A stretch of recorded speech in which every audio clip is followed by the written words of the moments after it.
government taken to task over the economy. Prime Minister challenges Polye on criminal proceedings. And NARI distributes matured crops after the drought. This is National EMTV News with Hope Imaka. Good evening, I'm Hope Imaka with the news this Holy Thursday. Day 3 of the 2016 Parliament session has again seen the opposition questioning the government over the economy. Leader Don Polye grilled Prime Minister Peter O'Neill over whether the government had lost control over the economy. The Prime Minister maintained that the government is closely monitoring the economy with prudent measures of keeping our finances at a level open to foreign markets. And finally, Mr. Speaker, it was a war of words which opened Day 3 of the 2016 Parliament session this morning. Opposition leader Don Polye demanded a truthful answer from the Prime Minister on the state of the economy. Polye alleged that the current high debt level, low revenue generation and speculations around sovereign bonds had forced the government to lose its grip on the country's economy. My intention is not downgrading the economy. I am doing all my best to tell a truth about what the economy is doing, and I think it is the Prime Minister's job to say what I'm saying is not true. Then he has got to provide justified answers to that rather than creating debates. Polye was not satisfied with the Prime Minister's answers, stating the current economy is having huge impacts upon everyone across the country. It is time to start to talk to Papua New Guinea's development partners like IMF and let them see if they can help, because if you continue down this road, you will run the country's economy down to ruins. Thank you, Mr. Speaker. In his responses, Prime Minister Peter O'Neill said the government is not taking light chances with the downfall in oil prices, thus investing in sectors vital for growth and development.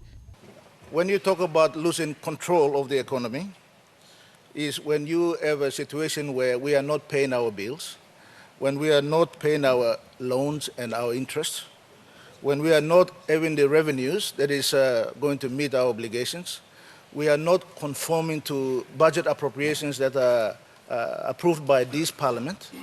That is when you lose control of the economy. PM O'Neill says the government is in control of the economy and will not mortgage any asset or sell any bonds with the current situation of the world market. On top of the issue, and the second thing is that our imports are starting to go up. Some of the commodity prices have gone up. The revenues that are going to come in are starting to improve. One, for instance, is Octedi. The Prime Minister called on opposition leader Don Polye to present to Parliament any findings to help the country's economy and not to present speculations on the floor of Parliament. Jagla Pavet Jr., National EMTV News. A part of the opposition leader's question regarding the economy was for the Prime Minister to admit that criminal proceedings before the courts was the reason for the alleged lack of confidence by the international financial markets. This resulted in a heated exchange between both leaders about a particular case. Mr. O'Neill was adamant that he would not undermine the office of the Prime Minister by being questioned upon baseless accusations. The Prime Minister then challenged the opposition leader to prove his integrity. Can he also agree that his government under his leadership has lost confidence and trust in the international financial markets when the key players have such criminal charges or prosecution against them? It is very difficult for the international market. And Mr. Speaker, I'm very glad that he asked about the criminal proceedings that are before the court, because as far as I can recall, there were 3 warrants issued for myself, Minister of Finance, and himself. And why isn't the police after him? Mr. Speaker, see, that's a deviation from the real questions I asked. The second point is, I went to the police voluntarily myself, and I presented before the rule of law, and I did. Yes. Did you? Thank you, Mr. Speaker. Everybody knows in this country that he went down there, and we commend him for that. But as an opposition leader, of course, he took advantage of the situation. But I cannot on a political witch hunt, subject myself to such ridicule, when I have to undermine the office of the Prime Minister, set a precedent, Mr. Speaker, set a precedent. That's the question you ask about confidence because of the criminal charges. That's the question you ask. So I'm answering it, so be patient. I have been cleared by the authorities. I have been cleared by the authorities. Can you also allow yourself to be cleared by the authorities? Mr. Speaker, I've always stated this, and I state this again very clearly. If there's one evidence that I received one financial benefit, I will resign tomorrow.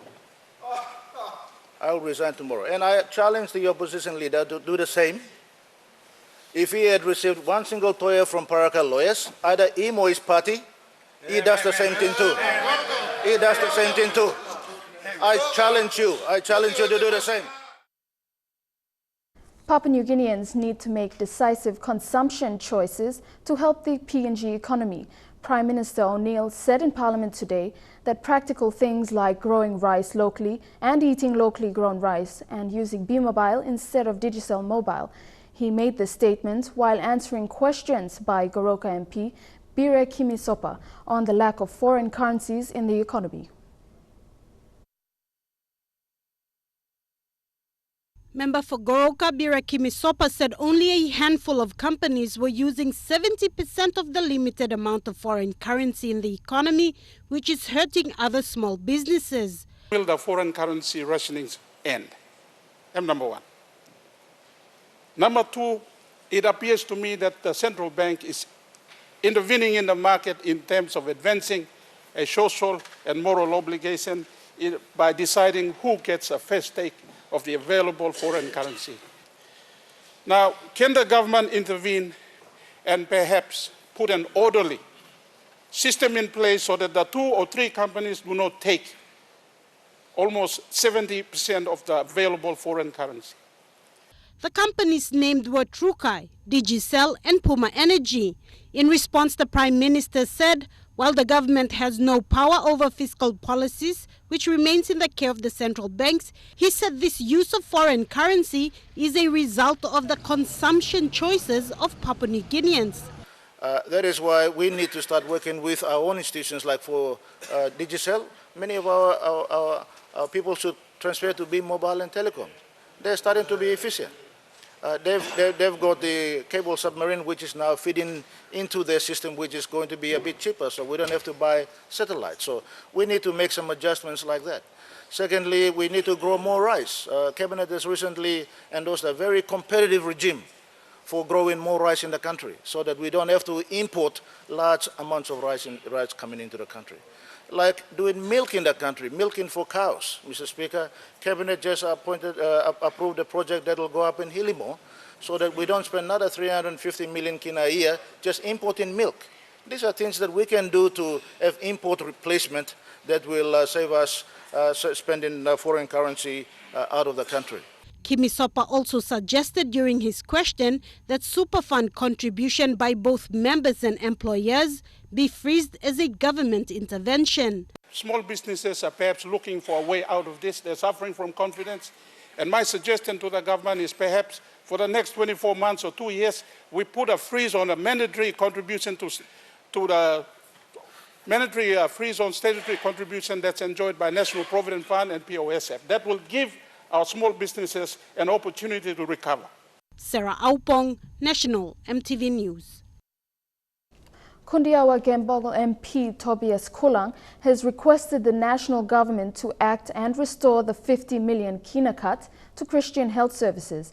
MP Kulang told Parliament church-run health facilities are closing down in some parts of the country and ordinary people in these communities will be affected. Kulang made this request in today's questions without notice in Parliament. The 50 million kina cut to Christian health services in this year's budget has again drawn attention on the floor of Parliament. Kundiawa Gambog MP Tobias Kulang told Parliament that church-run health institutions have been delivering vital health services and cuts by the government will have serious consequences in mostly remote rural areas. Emi one big issue where all districts blomibla only get some key institution where only album you meal provide service now. Time he got cut long, people workman blow, and minimum some institutions by closed down too. Now some like closed down finish.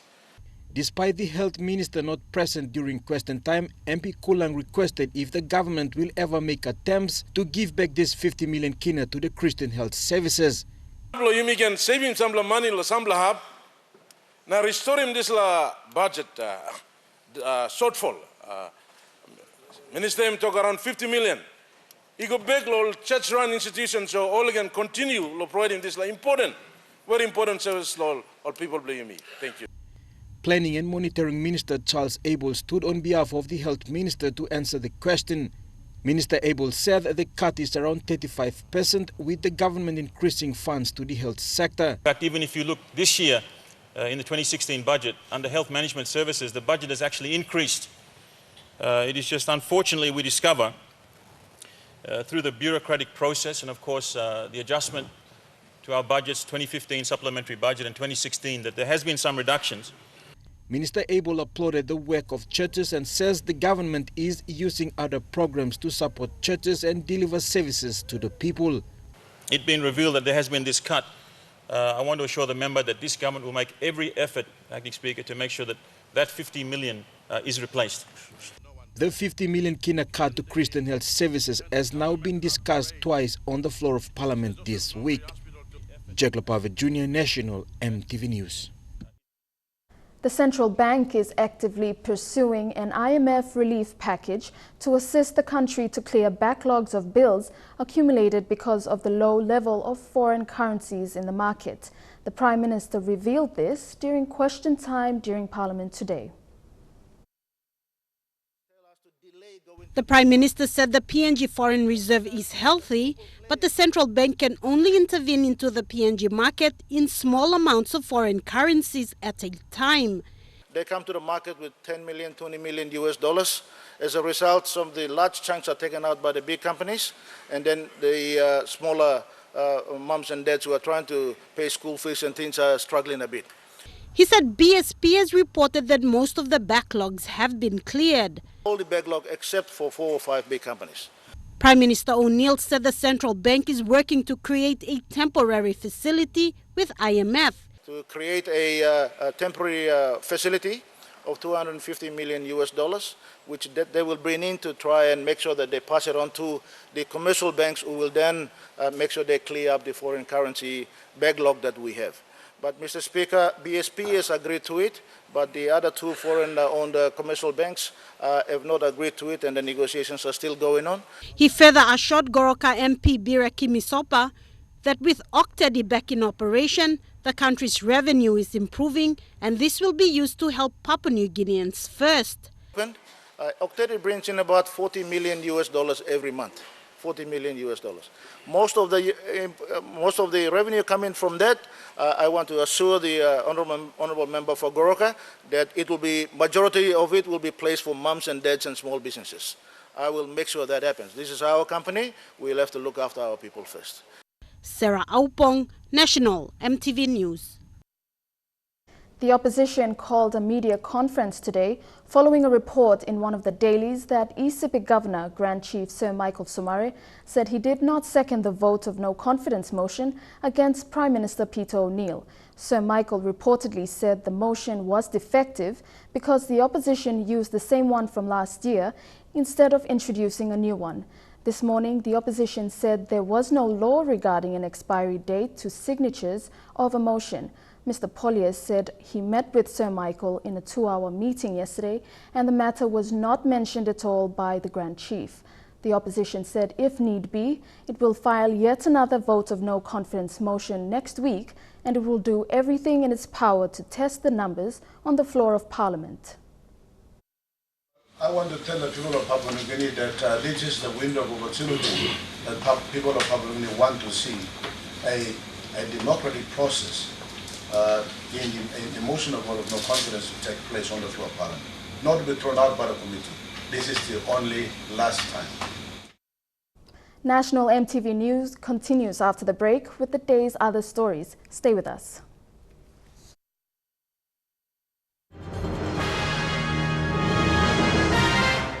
Welcome back to the news.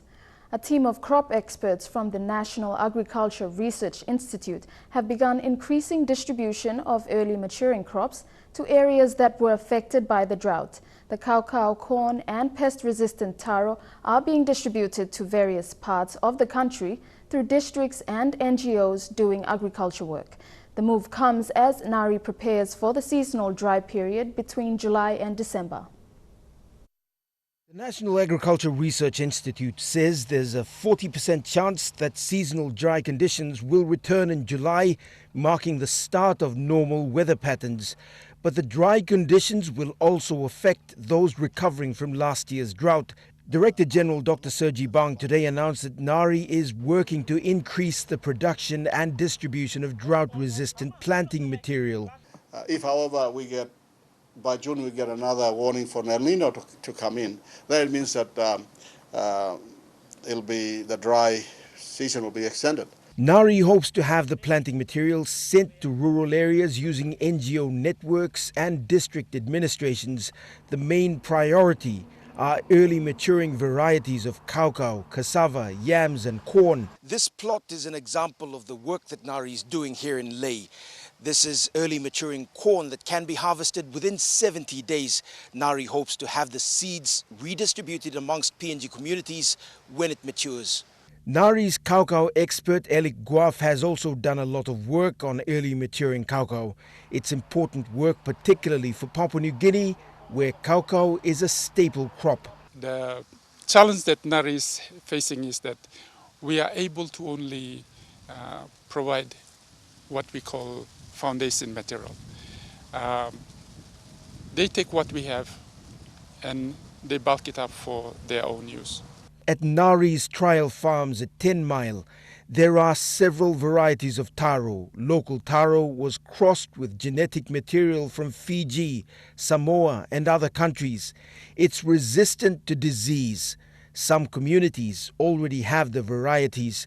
New technology has allowed NARI to reduce the time of reproduction from a minimum of 5 years to 1 year. Scott Waide, National EMTV News, Ley. According to TB specialists from Ley, Angao Hospital records 500 TB patients every 3 months. Health Extension Officer at the TB Department, Ling Bumbu, says there is only one multi-drug resistant TB ward with up to 7 cases at Angao Hospital. As diagnosis and treatment for tuberculosis continues, more education is needed on how it's spread. Tends to about 20 TB patients who come here for treatment or admission. That's up to 100 patients per week. Some are as young as 13. At the moment, with the MDR TB, we have around 6 patients confirmed, 6 to 7 patients confirmed. We have rifampicin resistant, which we diagnosed with the gene expert machine which the health department gave us. And to confirm it, we sent the sputum for drug sensitivity test or DST test culture. Since 2013, up to 7 multi-drug resistant TB patients have been admitted at Angao alongside other normal TB cases. Clinical Health Extension Officer Ling Bumbu, who's worked over 7 years here, says the only multi-drug resistant TB ward at the hospital needs to be built away from the main ward area. We admit them for injectables. We admit them for 8 months. If the sputum turnaround is negative for some consecutive terms, we discharge them with oral treatment. Colin Barilai, National EMTV News, Ley. Behavioral change resulting in better health practices is a result of awareness taking place at Simbrangu villages in East Sepik Province. Villager Leonie Satra said people in the community are slowly adapting and keeping up with hygiene practices, and WaterAid has been applauded for contributing to change. Simbrangu village in Wewak district this week launched its community water project in conjunction with the World Water Day. The project caters for 313 people in 53 households and has contributed to behavioral change. Satra, on behalf of her villagers, thanked WaterAid for the great partnership. Now our kitchen is clean, our toilets are clean. All beginning or savelo wasihan. Mika kitchen will school long. This like initiative, oligarch, whoever is taking the lead, may you be blessed. Bika, thank you. Water Aid Country Representative Erlene Tugum told MTV News the International Development Organization aims to assist the national government to increase access to clean and safe water, sanitation and hygiene to all. It is one community reached. And so if we all start to reach one community at a time, then by 2030 at least, we can make good progress. With water comes sanitation. Tugum said that sanitation practices are improved, like building proper toilets. And also the hygiene part of it, that people are actually taking care to use water to wash their hands before and after you cook or eat, and also to make sure that your water and your food is covered to prevent flies from sitting in it and giving sickness through that. Fabian Hakelitz, National MTV News.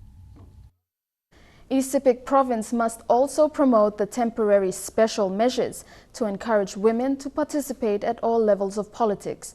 A woman leader in the province, Wendy Hevengu, says women have now realized their potentials and can speak publicly about issues of concern to the political bureaucrats. Women in East Sepik Province are celebrating the National Women's Day at Numbo local level government. For the first time, women have come together to Yanguru Sausia to celebrate their achievements and challenges. Host President Wendy Hevengu told MTV News gender equity remains a challenge and women leaders are trying their best to address these issues. However, with the current political support from the Yanguru Sausia district driven by local MP Richard Maro, this has opened a pathway enabling more opportunities for women. This is the first time I want the historic Lord Mamalo Yanguru Sausia. No one want the celebration or something come up for 40 years. After 40 years. Numbo local level government in Yanguru Sausia district is the proud host of the National Women's Day celebration in East Sepik Province. I, one of the presidents, would like to encourage so that we would like to see that all politicians must involve in support so that bring the women network. As we have said in the world that women are one of the models in the world, so that we want to see Papua New Guinea and East Sepik also must come aboard. Mr. Reaper said the mindset of men, always labeled as superiors, must now change with both genders working together to bring change. Fabian Hakelitz, National MTV News. The newly renovated central government building located in the heart of Waigani in the nation's capital will be officially opened next week. Prime Minister Peter O'Neill announced this in Parliament today during question time. Mr. O'Neill said key government departments will be relocated to the refurbished building and will save the government 50 to 70 million kina in rent payment. He said the savings from this relocation will be enormous. And now looking at our finance news. The kina closed 15 points lower at $0.3235 US in the interbank market. At Bank South Pacific, your kina was buying $0.3160 US, $0.4166 Australian dollars, $0.2796 euro, and 35.27 Japanese yen. Looking at commodity prices at New York close, copper closed higher while gold, coffee and cocoa closed the day lower. Palm oil closed unchanged while crude oil and copper closed the day lower. And on the stock market, the Dow Jones closed at 79.98 points lower, the ASX closed at 58.06 points lower, and the All Ordinaries closed at 52.70 points lower. Among stories after the break, the latest on the terror attacks in Brussels.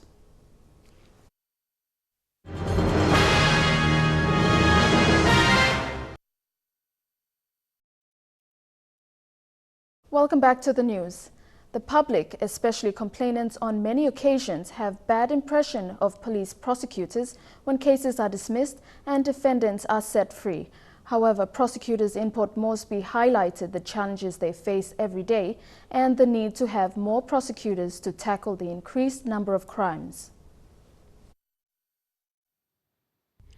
From the past 3 months, more than 10 criminal cases have been dismissed at the Waigani Committal Court, the BCS District Court in Port Moresby. Prosecutors clarified that many times it is because the files have not been completed or served on the defendants. Senior Constable Judith Pauls says they only rely on information provided by investigators to prosecute the matters in court. Committal matters are the worst matters we have every day. As everybody can notice that we have crime rates rising every day, and we need more prosecutors there. Unfortunately, not enough prosecutors or manpower. With the workload prosecutors have and the number of new cases coming in, they admit they do not have enough time to look thoroughly into each case. Every day, they have many submissions filed at once by lawyers, but they do not have enough time to reply one at a time.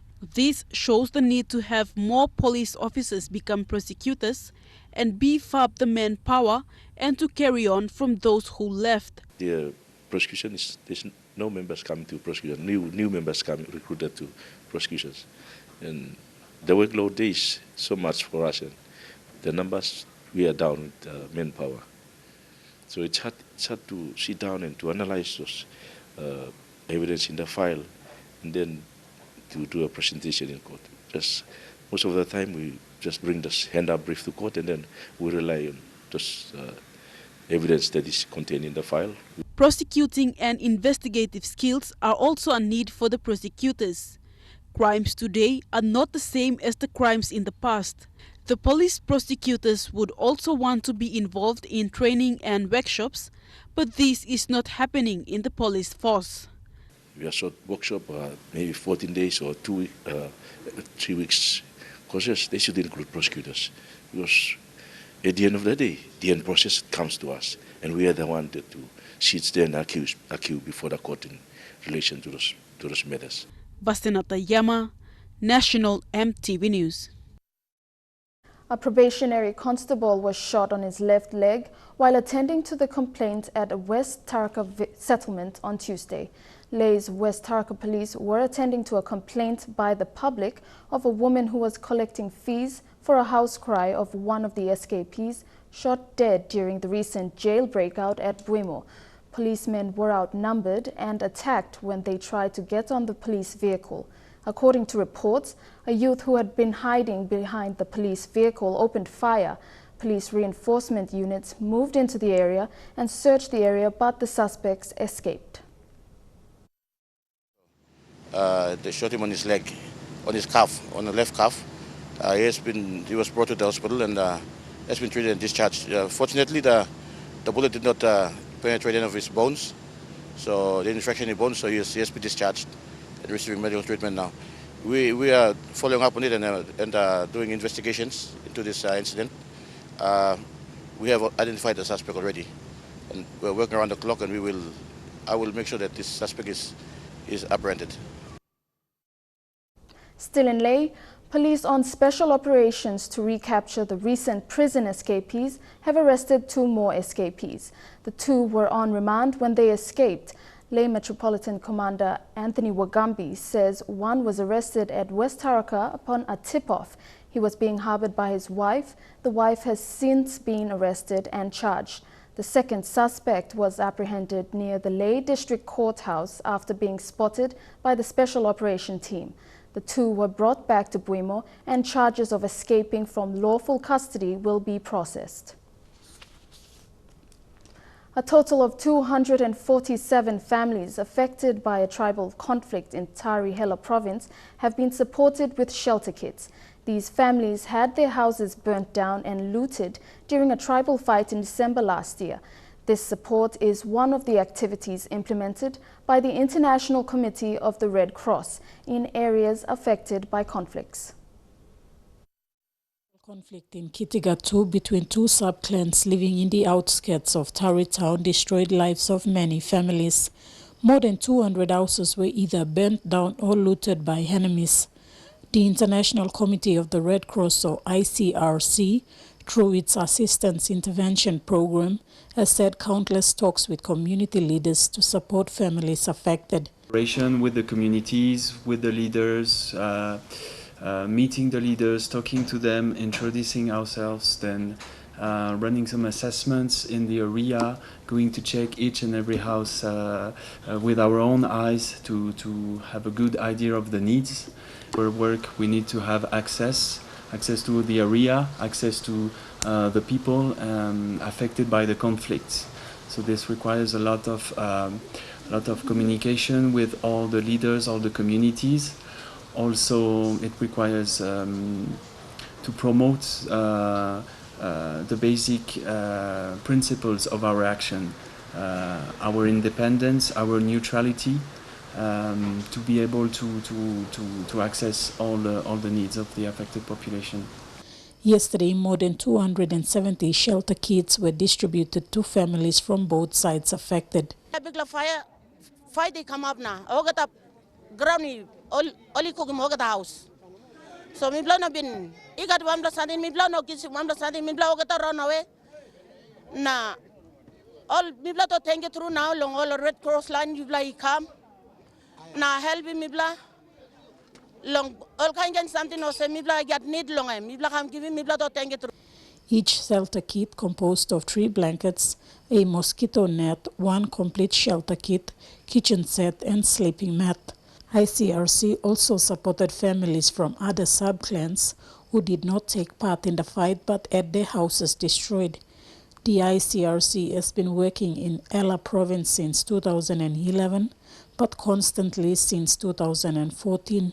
It has also supported communities in other tribal conflicts in Ella and Southern Highlands provinces. This assistance intervention is the first step and one of the many activities implemented by ICRC in areas affected by conflicts. In future, depending on dialogue with community leaders, ICRC will be conducting awareness on the principles of humanitarian law, implement activities supporting water and sanitation, healthcare, and first aid training. Michelle Amba, National EMTV News, Tari. To the latest on the devastating terror attacks in Brussels, authorities are connecting the Brussels bombers and the Paris attacks back in November. They have also begun identifying the people who lost their lives. The day after the bombings, the Belgian capital remains on high alert after the attacks which brought death and destruction to the heart of Europe. These are the 3 men who carried out the attack on Brussels airport. Prosecutors have said 2 suicide bombers died at the scene. One confirmed as Ibrahim el-Bakraoui. Belgian investigators now say they believe the second bomber was Najim Lashraoui, a man wanted for his role in the Paris attacks. The pair detonated 2 bombs inside the departure hall at Brussels airport, killing at least 10 people. One of the attackers had left behind a 3rd bomb. Containing large amounts of unstable explosives, it detonated moments after the bomb squad arrived. We saw doors flying, glass ceiling coming down. Across town, in the center of the city, a bomb exploded on a metro train.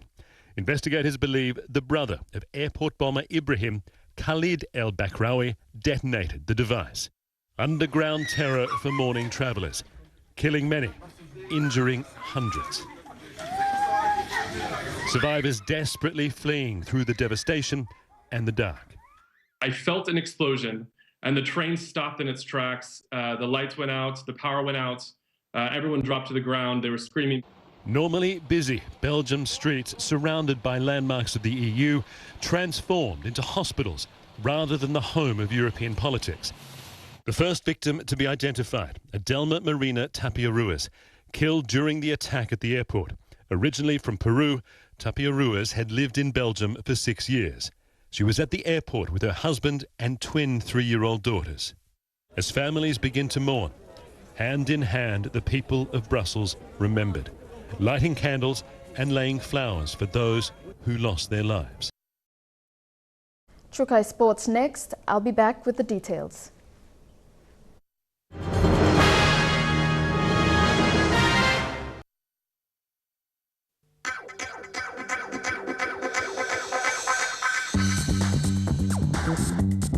Trukai Sports.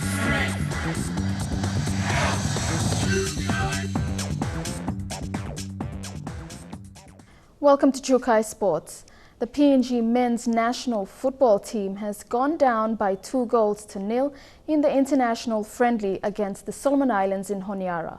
The Lawson Tama Stadium was packed with thousands of spectators as the home side took an early lead, with Benjamin Totori slipping past 3 PNG defenders to score the opening on 11 minutes. A second goal on the stroke of half-time had the Solomon Islands buoyant into the break. PNG's Tommy Semi came close to scoring himself, along with new team captain Raymond Gunemba. The next match will be held on Sunday at 2 p.m. PNG time before the team returns back home. The PNG shooters who competed at the International Shooting Sport Federation Shotgun World Cup in Cyprus did well in the first day of the competition. In the double trap event, Darcy Lay shot a personal best with a score of 105 out of 150. Angus Donald and veteran Danny Wanma both scored 87 amidst very tough competition and cold weather. The first Shotgun Shooting World Cup was staged in Nicosia Olympic Shooting Range. In Cyprus, a total of 370 athletes from 61 countries competed. In the 5 Olympic shotgun shooting events, the 3 PNG shooters Darcy Lay, Angus Donald and Danny Wanma shot their best in the double trap event. Darcy hitting 105 out of 150, and Danny and Angus both scored 87 amidst a very tough competition and very cold weather. The double trap men final have their first medal presentation yesterday, with Italy's Alessandro Chianese won the men's double trap final with 28 hits in the gold medal match, defeating US Jeff Holguin. Second with 27 hits, and Australia's James Willett settled for bronze. The Shotgun World Cup in Cyprus is the last opportunity for Team PNG to get the minimum qualifying score for the Olympics. The 3 PNG shooters took part in 2 events, the double trap and trap event, with the trap finals to be held tomorrow. In a very competitive competition, all 61 countries are on the hunt for place at the Rio 2016 Olympic Games since the start of the competition from the 18th and will end on the 24th of March. Shane Saroya, National EMTV Sports. PNG boxing coach Joe Alpha is hoping for a good start when the Asian Oceania Olympic qualifiers gets underway tomorrow. PNG is among 41 countries participating in the qualifying event for the Rio Olympic Games. PNG is being represented by Charles Keama, Thaddeus Katua, Andrew Aisaga and Jonathan Keama. They completed a 2-week high-performance training camp in Baguio, Philippines on Monday and arrived to China on Tuesday. The competition continues until the 2nd of April. Boxers will be aiming to make the semi-finals when they can qualify for Rio.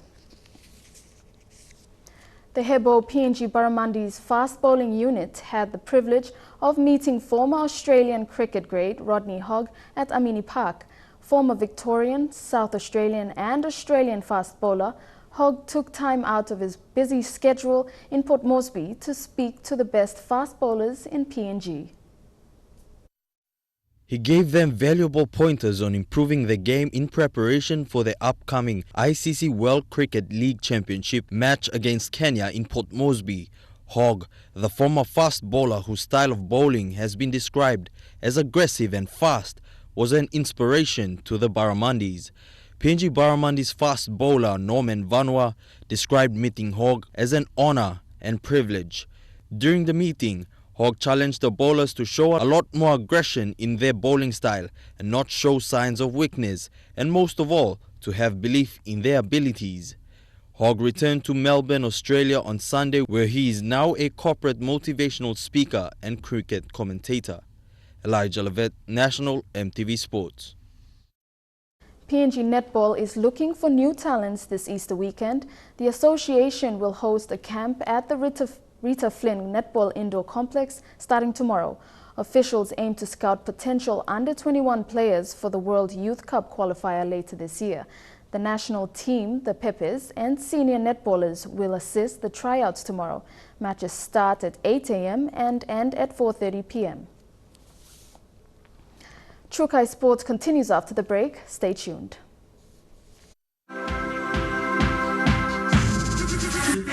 Trukai Sports. Welcome back to Trukai Sports. The 9th National Souths Basketball Tournament was launched today by the Sports and Tourism Minister, Honorable Justin Chichenko, and NCD Governor, Honorable Paus Pakop, at the Taurama Aquatic Center. The tournament will take place during the Easter weekend. The National Souths Basketball League was formed in 2013, and the first game was played in Mandy Town. This basketball competition was created to stop the Southern Highlanders from tribal fight and to unite teams. 16 teams will be participating in this competition. Terence Moka, the NCD Governor's rep, spoke highly of the Souths Basketball Association, saying the Souths Basketball is the only Highlands province who continues to support and promote basketball in their region. Southern Highlanders are putting their heart to basketball. And this is a unique group, and it's bringing people together, a certain group of people together to identify themselves, identify where they come from, and identify the culture, and together as one people, one nation. Minister for Sports and Tourism, Justin Chichenko, said basketball is a community game that involves everyone. He also mentioned that sports in the country have really stepped up and the local competitions are making use of the facilities. This will be the 4th time for the National Souths Basketball League to host this tournament. Mai Koime, National EMTV Sports. The SP-PNG Hunters have named their team for their Round 4 clash against the Sunshine Coast Falcons at the Kawana Sports Complex on Sunday afternoon. 5'8" Ase Boas has not been named in this weekend's team after suffering from a slight hamstring tear. Ase Boas left the field early in last weekend's clash against the Tweedhead Seagulls after picking up an injury. This saw Ase sit out for the rest of the match. Atebina Wabo will replace Ase in this weekend's clash. Ishmael Balkawa, who made his debut at the beginning of this season in the lock forward position, will now be replaced by Brandy Peter this weekend. Adex Wera will start at fullback and interchange with Stagroth Amin, who suffered a slight knock to the head last week but is sure to make an impact from the bench if called to play. Enoch Maki makes his return from injury on the bench and should give Michael Marum another option in his interchange of big forwards. Gahona Silas is the 18th man with a chance on making his debut depending on circumstances.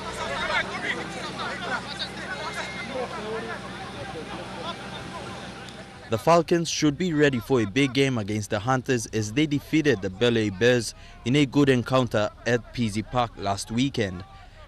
The SP Hunters and Falcons will again play for the Pacific Allies Cup. The Falcons are the current holders after defeating the Hunters at the Sunshine Coast last year. Elijah Lavet, National EMTV Sports. Former Hunters and PNG international Israel Eliab played his first game for the London Broncos in the Challenge Cup. He played in his usual position at 5'8". The Broncos lost their game after they were defeated by Featherstone Rovers 26-48 at Ealing Trailfinders Sports Clubs. Broncos started well and led 10-0 after 20 minutes following tries from Elliot Kia and Alex Foster. Reese Williams was next to cross over the line after teaming up with Eliab and Kia to dive in at the corner. With halftime approaching, the hosts looked to be in a comfortable position and were keen to attempt more offloads as they continued to pressure the Rovers' defense. Rovers came back in the second half determined to score. Ian Hardman scored the first try for the Rovers. Rovers dominated the second half, scoring 8 tries to see them take the lead all throughout the match. The Broncos tried narrowing the scoreline, recording 2 tries through Alex Foster and William Batau, but it wasn't enough. This saw the game come to an end with the Featherstone Falcons beating London Broncos 48 points to 26. Elijah Lavette, National EMTV Sports. That ends the Trukai Sports Report. The weather details next. Trukai Sports.